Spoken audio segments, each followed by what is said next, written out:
Apakah Super Trainer Puma ini lebih baik daripada Evo SL?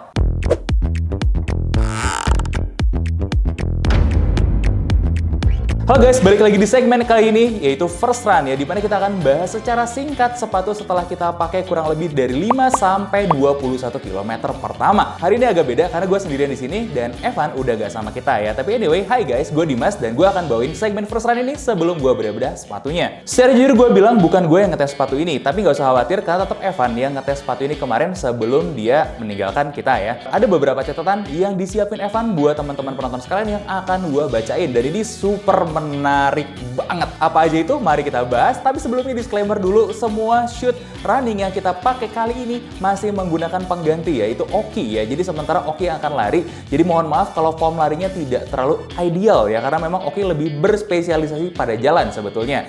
Nah, mari kita nikmatin beauty shootnya dulu terlebih dahulu.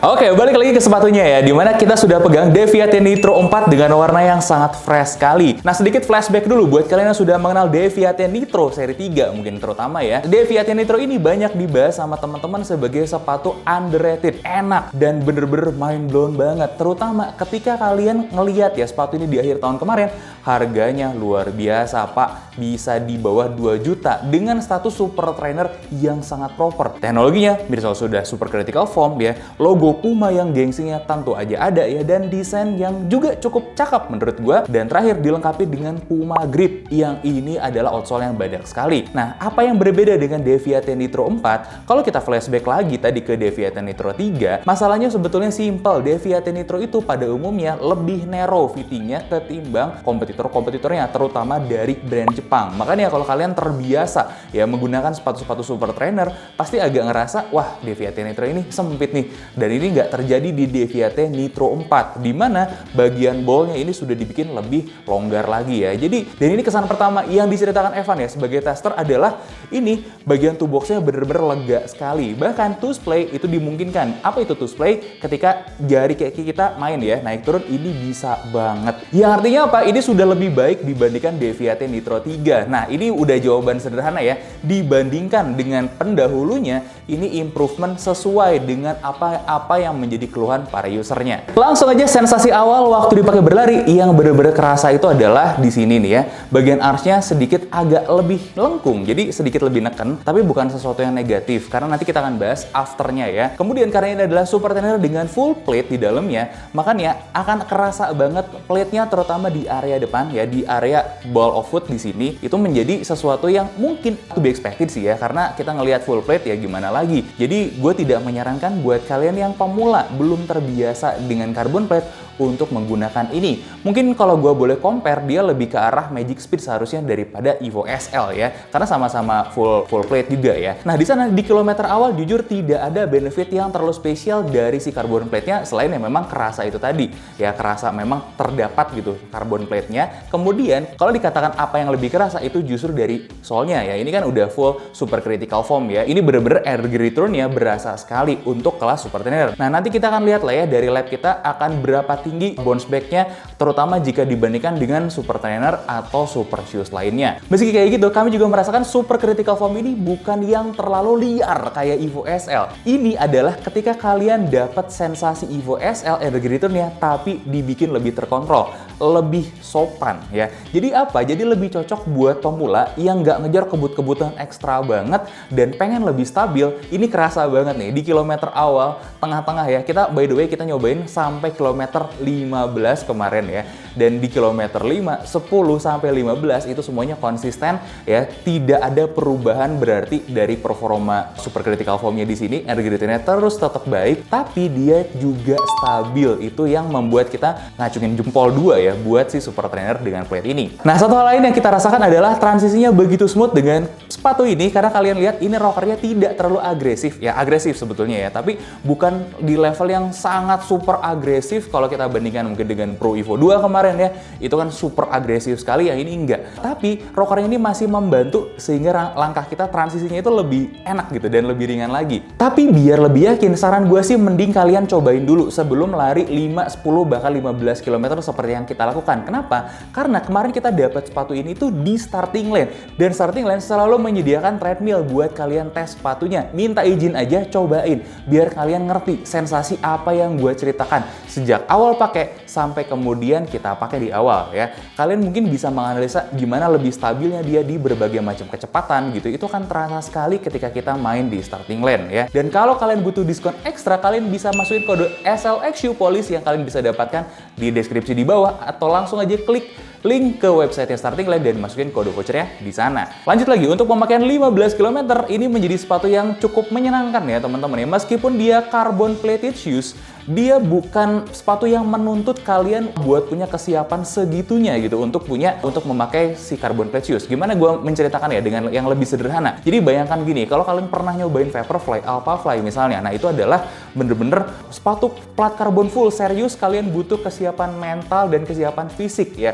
Bilang aja gue lebay, tapi gini, ketika kalian ketemu plat karbon, sensasinya akan beda dengan sepatu biasa. Itu aja kan butuh mental. Yang kedua ya, otot-otot kalian itu juga harus lebih kuat, makanya butuh strength training dulu. Nah, kalau kalian belum sampai ke titik yang terbiasa banget dengan plat karbon tersebut, ini jadi tidak semengagetkan itu. Itu aja maksud gue. Jadi gue juga ngelihat potensi sepatu ini sebagai transisi.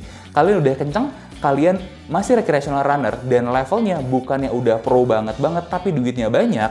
Nah, sebelum ke plat karbon ya bener-bener super shoes, mendingan transisi dulu di sepatu ini. Karena apa? Formula dari sepatu ini tuh sebenarnya sudah mendekati apa yang ditawarkan sama super shoes. Kekurangannya apa? Mungkin dari satu sih, bobot aja, sama mungkin kalau kalian ngomongin super shoes, biasanya yang dicari itu adalah breathability yang lebih ekstrim lagi ya kan, bobot yang lebih ringan lagi, dan memang lebih agresif lagi rockernya untuk race gitu ya. Sedangkan sisanya kalau kita compare dengan super trainer ya overallnya itu tidak terlalu jauh berbeda. Nah, kemenangnya super trainer itu justru adalah di ketiadaan poin-poin tersebut. Karena apa? Di durabilitas. Makanya kalau kalian butuh plat karbon untuk daily, ya super trainer lah jawabannya, super trainer dengan plate seperti sepatu ini.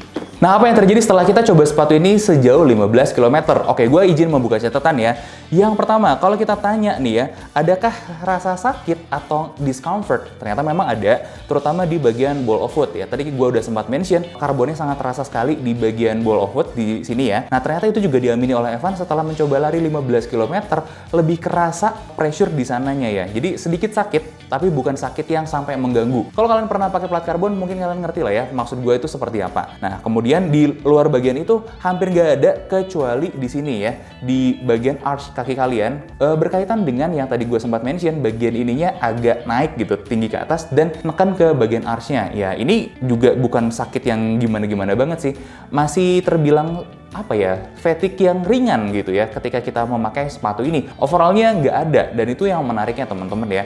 Banyak super trainer dengan plate ketika kita pakai fatigue-nya itu lebih-lebih lagi. Mungkin kalau gue ingat dulu Mach X2 ya, Mach X2 tuh selain di bagian ball of foot-nya berasa gitu ya, bagian ini berasa juga sampai ke atas-atas itu lebih berasa. Jadi intinya kalau gue harus compare dengan Mach X2 misalnya sama-sama full plate meskipun dia nggak pakai karbon, gue bilang sih untuk kelas-kelas yang baru pakai plat gitu ya, Mach X2 ini lebih berasa lah dibandingkan yang ini. Jadi kalau kalian mau cari perbandingan, yaitu ya yang platnya berasa banget gitu ke badan, ya mungkin Mach X2 atau Mizuno Rebellion Flash itu platnya betul-betul kerasa gitu ya, impactnya sampai ke atas. Kalau gue merasakan sampai ke otot shin, otot calf, dan otot lutut gitu ya. Nah, sedangkan di sini tidak sampai ke sana, hanya di sekitaran bola kaki dan telapak kaki aja. Jadi ini terbilang ya lebih ramah gitu sama kaki kita artinya. Nah, lanjut lagi, performa Super Critical Foam ini juga ternyata sangat agresif ya, mengingatkan kita terhadap Evo SL. Ya, mau gimana lagi, sama-sama Super Critical Foam yang artinya 11-12 dong ya. Nah, tapi kelebihannya itu apa? Kalau kalian mungkin merasakan Evo SL yang begitu liar gitu ya,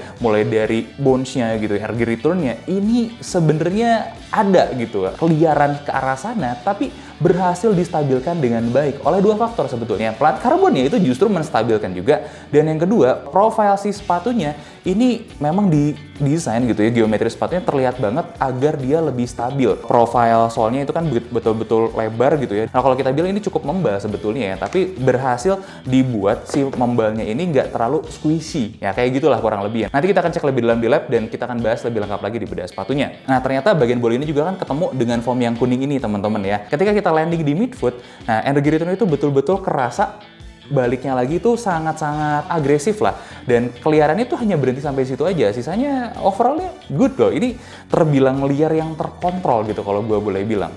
Wah, berarti bisa dipakai kebut-kebutan dong? Bisa, tapi bukan buat kalian yang ngejar performa tertinggi. Gue bener-bener ngelihat ini sebagai super trainer aja. Jadi kalau kalian ngejar cepat bisa, tapi bukan yang terbaik. Yang artinya mungkin kalau kalian cari performa ya bisa tungguin Deviate Nitro Elite 4 nanti ya teman-teman, yang gue belum lihat dijual di Indonesia teman-teman ya. Karena itu adalah versi performance-nya dari sepatu ini. Nah, sedangkan ini lebih cocok untuk kalian easy run, temporan gitu ya, daily training sehari-hari kalian, ini adalah sepatu yang pas aja. Atau kalian mau pakai race pun bisa sebenarnya, selama ini bukan yang mencari performa terbaik kalian begitu ya. Ini overallnya apa ya, gue menemukan ini sepatu yang overallnya nyaman aja, udah no-brainer, easy aja. Intinya gini, kalau kita harus compare dengan super trainer lain yang ada di pasaran, misalnya Evo SL, gue bisa menjaminkan kalau ini adalah super trainer yang versi elevated-nya atau versi upgrade-nya dari Evo SL. Kok bisa ngomong kayak gitu? Karena gini, ini adalah versi lebih stabil, lebih terkontrol, lebih jinak gitu ya buat kebanyakan user. Evo SL tuh nggak salah, bukan berarti dia jelek juga. Tapi kalau kalian udah pernah pakai, mungkin ngerti lah apa maksud gue. Kadang-kadang kita butuh bantuan untuk mengontrol sepatu yang terlalu liar tersebut. Jadi ya itulah yang terjadi di Deviate Nitro 4 ini, dimana dengan geometrinya, kontrol-kontrol yang terjadi di sepatu ini, akhirnya ini jadi ibaratnya kalau Evo SL adalah kuda liar yang belum pernah dijinakkan, belum pernah ditunggangi oleh manusia, ini adalah kuda balap yang sudah terlatih untuk diajak kebut-kebutan, tapi dia ngerti batasan. Nah, itu mungkin gambarannya yang bisa gue kasih ya buat kalian. Overallnya ini sama-sama menarik dua sepatu tersebut, dan nanti gue sangat tertarik juga buat perbandingan Evo SL dengan Puma Deviate Nitro. Karena apa? Kalau kalian lihat di starting line guys, ini harganya begitu mirip, 2,6, 2,7 ya. Ini ada di kisaran harga yang sama, di kelas yang sama. Perbedaannya cuman kurang lebihnya gini aja. Yang satu non-plate, yang satu lagi plated. Ya, dan yang satu liar banget, yang satu liar terkontrol. Nah, kayak gimana nanti gue akan tarungkan, dan next kalian bisa nonton video lengkapnya hanya di YouTube kita. Nah, gue Dimas mungkin undur diri, kalian bisa main-main ke Starting Line buat cobain sepatu ini, atau langsung aja gas ke webnya Starting Line buat dapet sepatu ini sebelum kehabisan, karena udah jadi hot topic banget di mana-mana. Deviate Nitro ini ya kembali ya sebagai brand underdog, underrated, yang diam-diam dicintai banyak orang, yang dimana masalah-masalah lamanya sudah diselesaikan oleh sepatu ini. Nah, gimana menurut kalian? Cocok nggak untuk di-cop atau enggak? Coba kita diskusi di kolom komentar, dan apa aja yang harus kita cek sih buat nanti bedahnya. Nah, teman-teman bisa ikut juga komen di bawah. Jangan lupa like, komen, dan subscribe. Sampai ketemu di bedah sepatu selanjutnya.